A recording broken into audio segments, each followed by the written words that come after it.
우리 옆에 계신 분들하고 한번 인사하시겠습니다. 하나님은 당신을 사랑하십니다. 한 번 더 합니다. 나도 당신을 사랑합니다. 그 당신 속에 집사님, 장로님, 권사님 넣어서 하는 겁니다. 똑같이 당신이라고 하지 말고 다시 한번 하나님은 당신을 사랑합니다. 목소리가 커서 대단히 감사드립니다.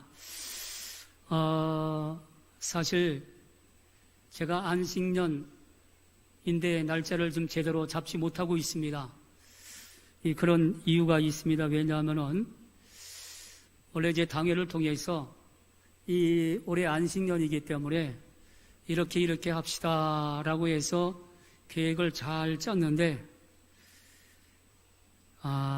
그만 장로님 두 분이 아프시는 바람에 한 분만 생존해 계셔가지고 건강하게 계시고 나머지 분들이 좀 몸이 아파서 한 분이 갑자기 또 병원에 또 입원을 하시는 바람에 지금 건국대병원에 입원해 계십니다. 그래서 어수선해서 어디 가지도 못하고 떠나지도 못하고 원래는 우리 당회원들하고 교대로 이렇게 교회가 성장하고 부흥하는 교회 답사까지 가는 그러한 계획까지 다 잡았습니다. 심지어는 저 파주에 있는 고신측 교회인데 베델교회입니다. 거기서 한 1000여 명 이상 모이는 교회로 성장을 했는데 아주 독특한 교회로 소문이 나가지고 그 교회까지 답사를 가기로 다 계획을 잡았는데 그만 병원에 입원하면서 아무래도 좀 분위기가 그런 것 같아서 잠정적으로 취소하고 그냥 묶여있는 그런 상태입니다. 그렇지만 묶여있어도 올해는 안식년 해이기 때문에 늘 마음으로 쉰다, 안식한다 그런 마음 가지고 안식년을 보내고 있습니다. 제가 이 을지로교회 올 때마다 느끼는 것은 참 고맙고 감사하고 왜냐하면 우리 금곡교회 입장에서는 정말 고맙고 감사한 교회이다 라고 생각이 되어집니다. 을지로교회에서 창립 30주년을 맞이하여 금곡교회를 개척하지 않았다면 오늘 그 자리에 금곡교회가 존재했을까?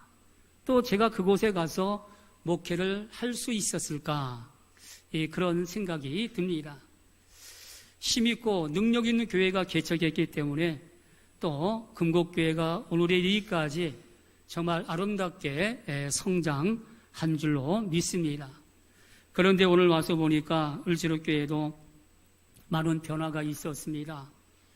제가 오면서 느끼는 것은 이 계단이 굉장히 각도가 여기는 심합니다. 그래서 젊은 사람도 왔다 갔다 한 2번 하면은 쓰러질 것 같은 그러한 각도의 계단이었는데 엘리베이터 설치하고 확장하고 대단한 변화가 있었다라는 것을 목도하게 되었습니다. 앞으로 을지로교회가 더 크게 성장하리라 부흥하리라 믿어집니다. 아멘이 적은 거 보니까 우리 금곡교회도 제 금곡교회도 더 크게 부흥하리라 믿어집니다. 이 을지로교회가 왜 부흥하리라 생각이 되어지냐면은 저희 교회가 을지로교회를 위해서 날마다 기도하고 있기 때문입니다. 저희가 주보에다가 아주 적어놨어요.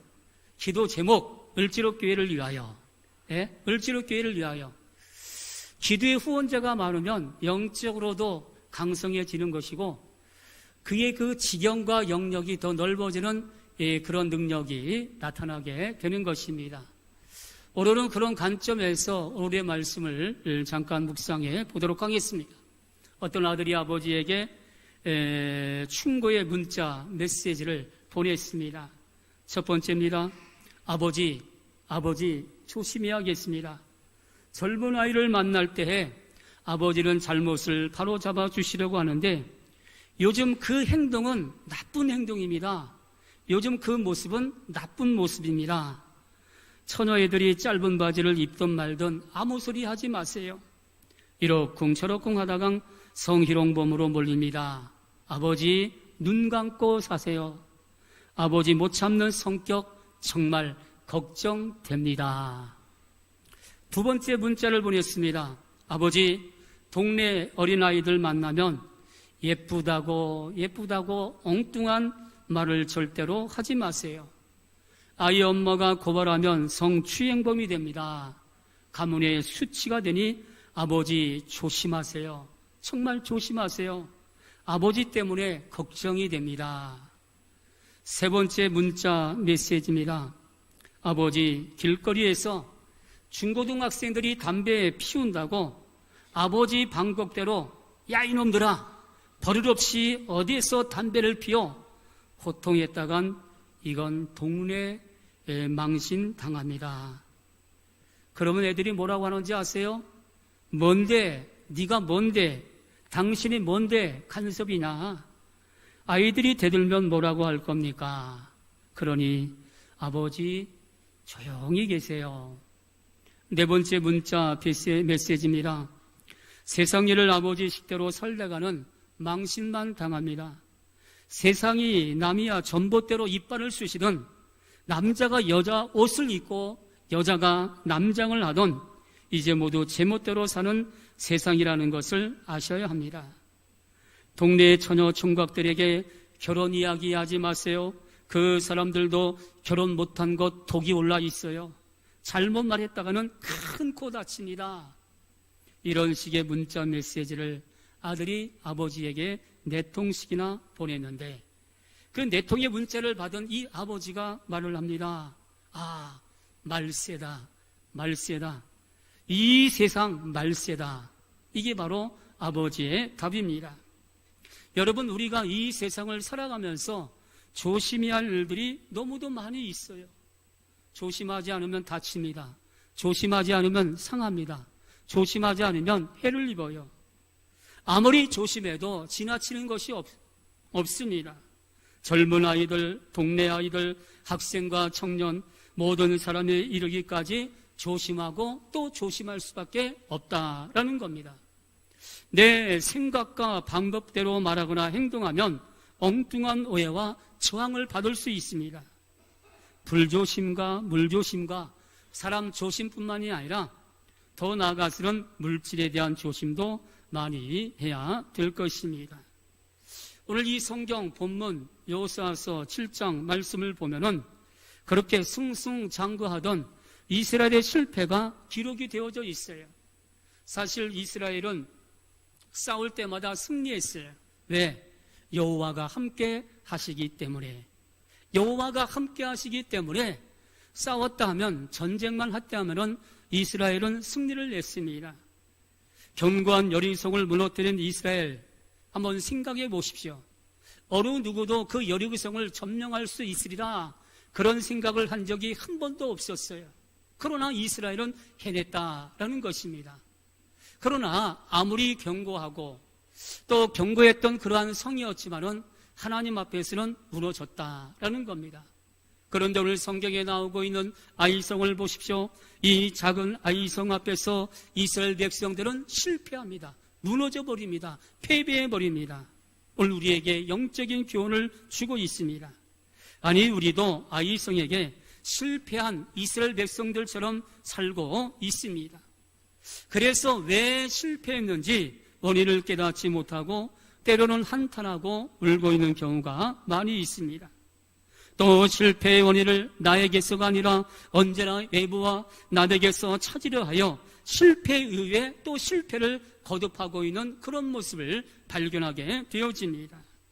오늘 말씀을 살펴보면서 실패가 아니라 영적으로, 신앙적으로 승리할 수 있는, 다시 일어날 수 있는 하나님의 은혜가 임하게 되시기를 주님의 이름으로 기원을 드립니다. 오늘 본문 1절 말씀, 이스라엘 자손들이 온전히 바친 물건으로 말미암아 범죄하였으니 이런 유다지파 세라의 증손 삽디의 손자 갈미의 아들 아간이 온전히 바친 물건을 가졌습니다. 여호와께서 이스라엘 자손들에게 진노하시니라. 이 7장 1절 상반절 말씀에 보면은 이스라엘 자손들이 온전히 바친 물건으로 말미암아 범죄하였으니 이렇게 말씀해 주고 있습니다. 이 상반절 말씀이 아이성 전쟁에서 실패한 첫 번째 이유라고 말씀을 드릴 수 있어요. 아무것도 취하지 말고 철저히 멸하라, 완벽하게 멸하라, 이런 하나님의 명령이 있었지만은 아간을 통해서 불순종의 모습을 보여줬습니다. 여리고 성과의 싸움에서 승리는 하나님께 철저하게 순종함으로 말미암아 얻은 선물이었어요. 그러나 불순종한 아간의 범죄로 이스라엘이 아이성에서 패하게 되었습니다. 하나님의 말씀에 불순종하면 반드시 넘어집니다. 하나님의 말씀대로 살지 못하면 무너지는 현상이 나타날 수밖에 없다라는 겁니다.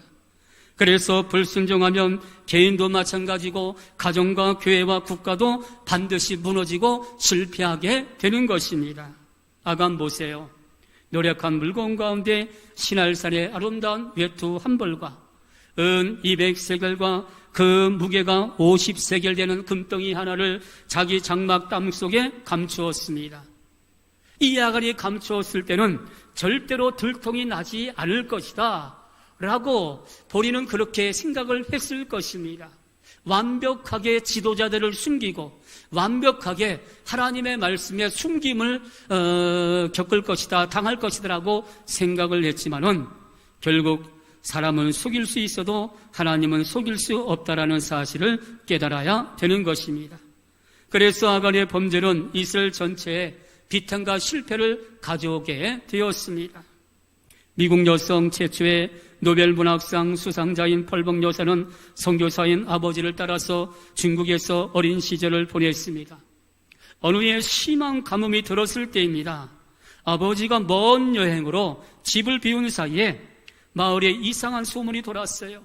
백인인 펄벅의 어머니가 신을 분노하게 만들어서 가뭄이 계속되고 있다라는 소문이었습니다.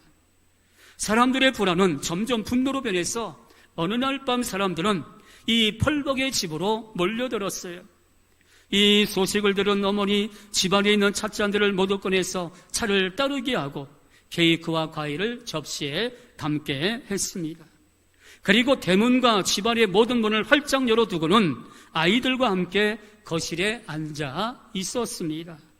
마치 오늘을 준비한 것처럼 어린 펄벅에게 장난감을 가지고 놀게 하고 어머니인 당신은 바느질감을 들었습니다.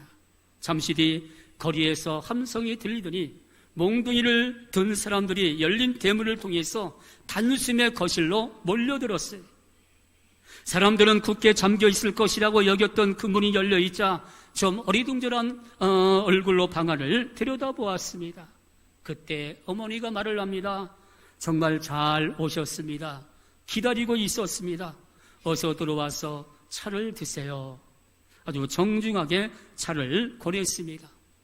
그러자 그들은 잠시 멈칫거리다가 못 이기는 척 방으로 들어와서 차를 마시고 케이크를 먹었습니다.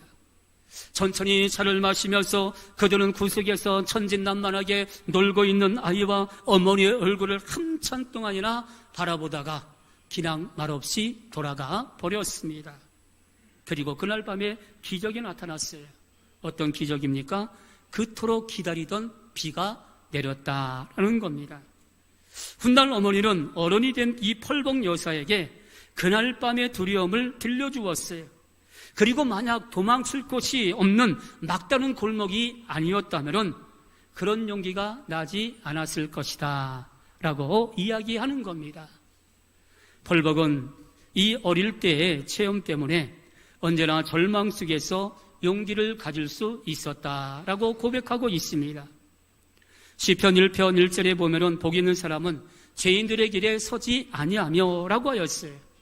죄인들의 길에 서지 않는 자가 어떤 사람들인가? 복이 있는 사람들이다 라는 겁니다. 악인들의 꾀를 따르지 않는 사람들이 복 있는 사람이다라고 분명히 말씀해 주고 있습니다. 여러분, 아간의 탐심과 불순종의 자리에서 과감하게 일어나라. 오늘 우리에게 말씀해 주고 있어요. 나는 아간이 아니야. 나는 절대로 아간이 될 수 없어. 천만의 말씀입니다.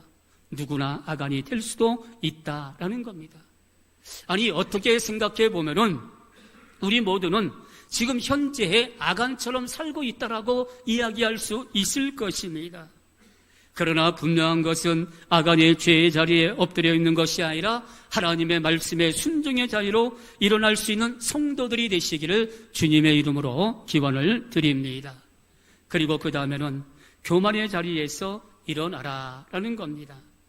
이스라엘 백성들 여리고성과의 전쟁에서 완전한 승리를 거두었어요. 여리고성은 이미 우리가 잘 알고 있는 대로 아주 견고한 성읍입니다. 난공불락의 성읍입니다. 그런 성읍이었지만은 이스라엘 백성들이 여호와가 함께 하심으로 말미암아 점령했다라는 겁니다. 문제는 그 승리 속에서 하나님의 역사와 하나님의 은혜를 잊어버리고 그 승리에 도취되었다라는 사실입니다. 승리에 도취되니 우리에게는 불가능이 없을 것이다, 이런 착각 속에 빠지게 했어요. 승리했으니 이 승리의 이 자아감에 빠져 있으니 이제 앞으로 우리는 하나님 없이도 어떤 일이든지 넉넉하게 할 수 있을 것이다. 네? 이런 생각 속에 이들이 침몰되었다라는 겁니다. 바로 그 모습이 아이성과의 전투에서 나타나게 되어집니다. 아이성은 여리고성보다도 작은 성입니다. 아이성의 인구는 1만 2천 명의 작은 성읍입니다. 정탐꾼들이 돌아와서 이 아이성은 2, 3천 명만 올라가면은 당연히 점령할 수 있다, 승리할 수 있다, 이런 조언을 합니다. 그래서 3천 명만 아이성을 향해서 달려가게 되어집니다. 여기서 중요한 포인트는 사람이 시키는 대로 했다라는 겁니다. 하나님이 명령하고 하나님이 지시하고 하나님의 말씀대로 행한 것이 아니라 사람이 시키는 대로 하는 그러한 모습을 우리에게 보여주고 있어요. 아이성과의 싸움에서 여호수아와 이스라엘 지도자와 백성들도 전혀 기도하지 않았습니다. 하나님께 묻지 않았습니다. 왜 기도하지 않고 왜 하나님께 묻지 않았는가? 아이성은 작은 성읍이었기 때문이었어요. 만만하게 보였다, 그런 얘기죠. 큰 성읍이었으면은 아마 이들이 무릎을 꿇고 여호와께서 우리와 함께 하시니 우리를 도우소서 이렇게 기도했을 거예요. 그러나 너무나도 작은 성읍이니 우리도 우리의 능력으로도 넉넉하게 감당할 수 있으리라, 이런 오판을 하게 되었다라는 겁니다. 어찌 이들의 모습이겠습니까? 오늘날도 우리도 마찬가지입니다. 때로는 작아서 기도하지 않고 하나님께 묻지 않고 사람들의 판단대로 하다가 무너지고 쓰러지는 경우가 의외로 많이 있습니다. 여러분, 승리가 사람을 교만하게 하고 기도를 쉬게 합니다. 성공이 하나님께 묻지 않고 사람에게 묻고 그 사람을 의지하게 만드는 것입니다. 결국 이것이 멸망의 길이다라는 것입니다. 하나님께 더 가까이 다가가는 기도하는 기도의 용사들이 되시기를 주님의 이름으로 축원을 드립니다. 오랜 옛날 자기의 위엄을 나타내게 주어하는 왕이 있었습니다. 이 왕을 외출할 때마다 돌멩이들 때문에 발이 아프고 속상하다고 신하들에게 이런 명령을 내렸어요. 내가 다니는 모든 길에 소가죽을 깔아라. 왕이 다니는 모든 길에 소가죽을 깔아라, 이런 명령을 내렸어요. 그러자 이 소문은 삽시간에 전국으로 퍼졌고 사람들은 배꼽을 잡고 웃었습니다. 왜요? 나라 아래 소를 다 잡은들 모든 길에 소가죽을 깔 수는 없는 노릇이었습니다. 그랬더니 한 지혜자가 왕 앞에 나가서 이렇게 말을 합니다. 왕이시여, 온 땅을 쇠가죽으로 돕는다라는 것은 불가능한 일입니다. 차라리 폐하의 발을 소가죽으로 잘 싸고 다니면 먼지도 묻지 않을 것이고 발에 상처도 나지 않을 것입니다. 이 말을 들은 왕은 무릎을 쳤습니다. 그거 참 좋은 생각이다. 이렇게 해서 구두가 생기게 되었다라는 말입니다. 여러분, 저 사람은 왜 저럴까? 세상은 왜 이럴까? 어째서 나만 불행한가? 어째서 내가 하는 일들은 성공하지 못하고 날마다 실패하는가? 이렇게 말하는 것은 세상 소를 다 잡아 길에 소가죽을 덮겠다라는 식입니다. 오늘 여러분 마음을 소가죽으로 덮어야 됩니다. 자기가 못할 일을 남에게 강요하지 말아야 됩니다. 여러분이 부러워하는 사람들은 길을 잘 만난 것이라고 생각하지 말아야 됩니다. 여러분, 평탄한 길은 이 세상에 없어요. 단지 그들은 자기 마음에 꼭 맞는 구두를 만드는 지혜를 가졌을 뿐이다. 그런 얘기죠. 아마 여러분들이 지금까지 살아오면서 나는 말 그대로 평탄한 길만 걸어왔다, 이렇게 생각하는 분은 아마 한 분도 없을 거예요. 때로는 나락으로 떨어져 보기도 하고, 때로는 높이 올라가서 너무너무 기뻐서 이 기쁨의 함성을 질렀던 그러한 경험들도 가지고 있을 것입니다. 분명한 것은 인생 자체가 그렇다, 그런 얘기죠. 그래서 끝이 아니다. 이번에 러시아 월드컵 보면서 많은 분들이 그렇게 이야기합니다. 뭘 얘기하는가? 우리나라 마지막 경기, 독일과의 경기 어떻게 됐죠? 2대0으로 승리했어요. 우리가 독일과의 경기에서 2대0으로 승리하니까 많은 분들이 그런 얘기해요. 뭐라고 얘기하냐면 바로 저것이 우리의 인생이다, 우리의 인생이다, 그렇게 얘기해요. 이제 다 끝나가지고 3점 3패에서 한국팀이 돌아올 줄 알았는데 마지막 경기에서 2대0으로 승리하니 이게 바로 우리의 인생의 자화상의 모습을 보여주고 있는 것이 아니냐, 끝이 아니라는 것을 단적으로 우리에게 보여주고 있다, 그런 얘기입니다. 그러면서 김성근 야구 감독은 그런 얘기합니다. 한계를 두지 말라, 한계를 두지 말라, 그런 말도 했어요. 여러분, 야고보서 4장 6절 말씀에 보면은 하나님께서는 교만한 자를 물리치시고 겸손한 자에게 은혜를 주신다라고 말씀해 주었습니다. 그러니까 겸손의 골짜기가 깊어야 은혜의 봉우리가 높아지는 겁니다. 겸손의 골짜기가 깊어지지 않으면 절대로 은혜의 봉우리는 높아지지 않습니다. 오늘 우리에게 필요한 것은 이 겸손의 골짜기가 깊어져야 된다라는 겁니다. 그러나 보세요, 겸손하기가 쉽지 않다라는 겁니다. 왜 그렇습니까? 사탄이 우리를 교만하게 합니다. 그러나 목숨 걸고 피 흘리기까지 겸손해야 은혜와 축복을 받게 되는 것입니다. 이 여리고성과의 전투에서의 승리로 인하여 이스라엘 백성들이 교만하여 기도하지 않으므로 이 아이성과의 전투에서 30명이 죽고 도망친 것을 교훈 삼아 평생 교만의 자리에서 일어나 겸손하게 기도하고 하나님께 묻고 엎드리는 성도들이 되시기를 주님의 이름으로 축원을 드립니다. 그리고 그 다음에 9절과 10절 우리 다 같이 함께 본문을 합독하도록 하겠습니다. 9절과 10절 말씀입니다. 시작. 가나안 사람과 이 땅의 모든 사람들이 듣고 우리를 둘러싸고 우리 이름을 세상에서 끊으리니 주의 크신 이름을 위하여 어떻게 하시려 하나이까 하니 여호와께서 여호수아에게 이르시되 일어나라, 어찌하여 이렇게 엎드렸느냐. 아멘. 오늘 10절 말씀에 보면은 뭐라고 말씀해 주고 있습니까? 일어나라는 겁니다. 엎드려 있지 말라라는 겁니다. 쓰러져 있지 말라라는 겁니다. 무너져 있지 말라라는 겁니다. 오랫동안 무너져 있고 오랫동안 쓰러져 있으면, 오랫동안 엎드려 있으면 병이 들어요. 반드시 병이 드는 그러한 현상이 나타나고 시험에 드는 현상이 나타나게 됩니다. 그 시험과 그 병을 우리가 극복해 나가기 위해서는 일어나야 된다, 그런 얘기입니다. 일어나지 않으면 상태가 좋아지지 않습니다. 일어나야 된다라는 겁니다. 오늘 성경 보십시오. 전능하신 하나님께서 함께 하심으로 실패를 모르던 이스라엘 백성들, 싸웠다면 이깁니다. 연전연승하던 이스라엘 백성들이었어요. 그러나 이 이스라엘 백성들이 연전연승하는 그 모습을 바라보면서 이 가나안 부족들은 말 그대로 두려움 가운데 있었습니다. 저들과 싸우면 우리도 진다. 저들과 싸우면 우리도 실패한다. 우리도 패배한다. 우리도 절망 가운데 빠지게 된다. 이런 생각을 가지고 있었다라는 겁니다. 그런데 그렇게 강력한 군대를 가지고 있었던 이스라엘 백성들이 작은 성 아이성과의 군대에게 패배했다는 그러한 소식을 가나안 부족이 듣게 되어집니다. 어떤 생각이 들었겠습니까? 야, 우리도 가능성이 있다. 우리도 이스라엘과 싸우면 이길 수 있는 그런 가능성이 있다. 이런 생각을 품을 수도 있다. 그런 얘기. 어떻게 보면은 이스라엘 백성들 입장에서는 절대 절명의 위기다, 그런 얘기죠. 가나안 부족이 연합하여 이스라엘 군대를, 이스라엘 백성들을 공격하면 질 가능성도 상당히 농후하게 있는 것입니다. 그래서 이 아이성 패전 사건은 영광스러운 사건에 찬물을 끼얹는, 여호와의 이름과 이스라엘의 강함이 일순간에 무너지는 위기가 되었습니다. 이러한 이스라엘 백성들과 여호수아를 향해서 하나님이 말씀하십니다.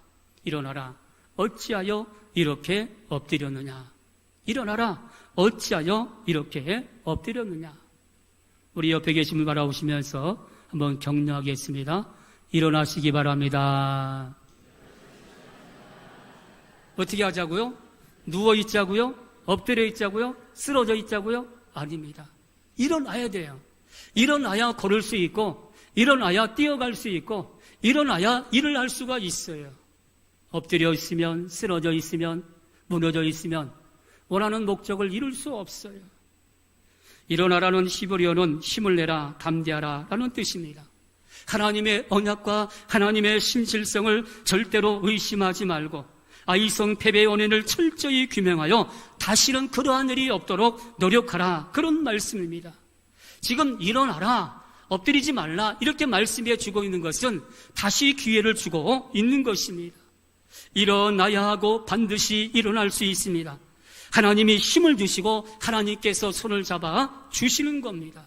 하나님이 힘을 주시고 하나님이 그 손을 잡아주시면, 하나님이 우리의 손을 잡아주시면 우리는 넉넉하게 승리할 수 있습니다.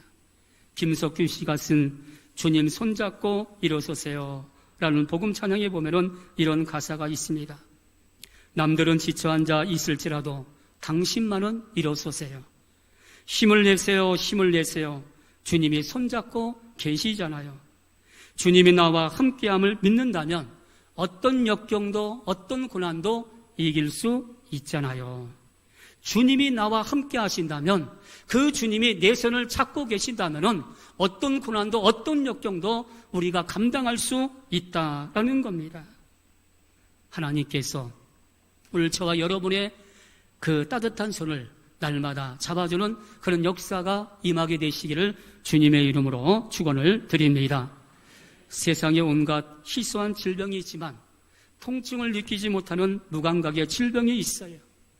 무통증은 감각을 상실했거나 감각이 전달되는 신경세포 그리고 뇌의 이상으로 무감각하게 되는 질병입니다. 이 질병은 열에 의한 뜨거움이나 물리적인 자극, 가려움, 저림 등을 전혀 느끼지를 못합니다. 만일 눈을 비빈다면 그 아픔을 느끼지 못하기 때문에 그 눈에서 피가 날 정도로 눈을 비비게 되는 것입니다. 또 혀에 감각이 없어서 뜨거운 음식을 먹고 혀의 화상을 입기도 합니다. 어떤 사람은 배고픔을 느끼지 못하기 때문에 그냥 방치하면 굶어 죽을 수도 있습니다. 그러나 여러분, 육체뿐만이 아니라 정신적인 무감각도 있고 영적인 무감각도 있고 신앙적인 무감각도 있어요. 그래서 에레미야 선지자는 하나님을 알지 못하며 악을 행하는, 지각이 있으나 선을 행하지 못하는 무지한 백성들을 바라보면서 탄식을 합니다. 또 예수님 당시에도 무감각한 사람이 있었습니다. 예수님께서 말씀하셨어요. 피리를 불어도 춤추지 않고 슬피 울어도 가슴을 치지 않는 무정한 사람들에 대해서 가슴을 아파하셨습니다. 우리에게 필요한 것은 바로 신앙적인 예민성입니다. 영적인 예민성이 무엇보다도 필요하다라는 겁니다. 여러분, 영적 예민성이 있어야 신앙적인 품격도 세워나갈 수가 있어요. 예수 믿는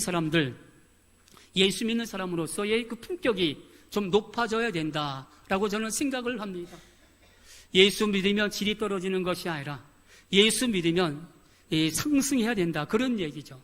그런 관점에 있어서 품격이 있어야 된다, 그런 얘기. 질이 좋아야 된다, 그런 말씀입니다. 히말라야 고산 지역에 세르파족이 있습니다. 그들은 히말라야 높은 산을 등정하는 사람들의 길잡이가 되어주고 짐을 대신 짊어지며 정상에 오를 수 있도록 돕는 사람들입니다. 이들은 아무리 험하고 가파른 곳이라도 그들이 가면 반드시 길이 열립니다. 그래서 그들을 한마디로 정의하면 페이스 브레이커라 이렇게 부르고 있어요. 그런 베스 브레이킹은 무슨 뜻일까요? 베스와 브레이킹의 합성어인데 베스는 사람들이 지나다녀 생긴 작은 길이요, 그리고 브레이킹은 깨트리다라는 단어입니다. 그래서 합쳐서 이야기하면은 기존의 틀을 과감히 벗어나 남들이 가지 않은 새로운 길을 내는 개척자 정신을 뜻하는 것입니다. 이런 관점에서 생각해 보면은 우리 예수님도 페이스 브레이커였다라고 이야기할 수 있어요. 세상에는 더 이상 하나님께로 나아갈 길이 없었는데 바로 예수님께서 십자가를 통해서 인류 구원의 길을 새롭게 내셨기 때문인 것입니다. 요즘 세상이 아무리 힘들고 어렵더라도 십자가 정신으로 행하면 반드시 길은 열립니다.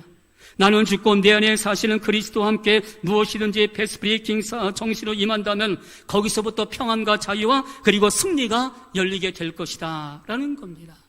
여러분, 예수 안에서 예수의 이름으로 예수의 능력으로 주시는 자유와 평안과 그 승리, 여러분의 삶의 현장에서 체험하시기를 주님의 이름으로 기원을 드립니다.